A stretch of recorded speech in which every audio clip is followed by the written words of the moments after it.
नमस्कार दर्शक बंधु शुभ सकाळ। आज हूँ 16 तारिख डिसेम्बर मास सोमवार। चलतु जाना देश विदेशर किसी बचा बचा गुरुत्वपूर्ण खबर। जदि आपण मैंने पर्यटन वीडियो को लाइक करना वीडियो को लाइक करी चैनल को सब्सक्राइब करी कमेंट माध्यम जनातु आपण मैंने आम वीडियो क्यों जिलूर देखुंत। 1 कोटी नुआ घर पर पीएम आवास योजन आरंभ है आवेदन। यहीपर करंतु आवेदन शीघ्र मिल घर। प्रधानमंत्री मोदी का नेतृत्व केंद्र सरकार पीएम आवास योजना 2.0 आसी। एथिरे लोकंक घर तैयारी पई आर्थिक सहायता प्रदान करा जिवो। शहर क्षेत्र में आर्थिक भाव दुर्बल एवं मिडिल क्लास परिवार पई 9 अगस्त 2024 रे केंद्रीय मंत्रिमंडल पीएम केवाईसी 2.0 को मंजूरी दिया जायतिला। राशन कार्ड को नहीं आसिला बड़ खबर। राशन कार्ड कटिजिव एमान को आउ मिलिबो नाही चाउल कि गम जानतु डिटेल्स।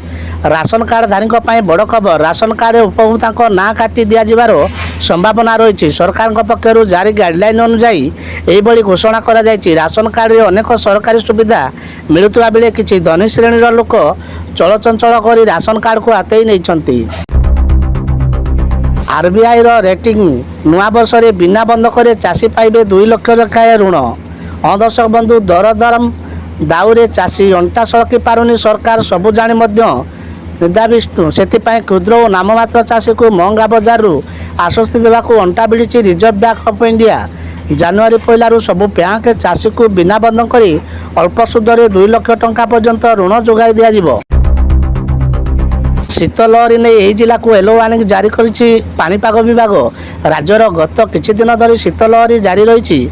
रविवार सर्वाधिक तापमात्रा पारलाखेमुंडी 30.5 डिग्री सेल्सियस रही बेले सर्वनिम्न तापमात्रा राउरकेला 7.2 डिग्री सेल्सियस रेकर्ड करा जायछि।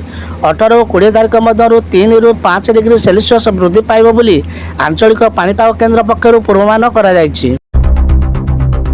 सोना और रूपा दाम खसिब जानतु केमिति। दिल्ली सरपुर बजार सोना 1400 टंका ह्रास पाई 80,000 टंका तलक खसी आसी। अन्यपटे रूपार दाम 4200 टंका ह्रास पाई अंतर्जातीय बजार में दाम कमिबारु घरोई बजार में सोना रूपा दाम ह्रास पाई।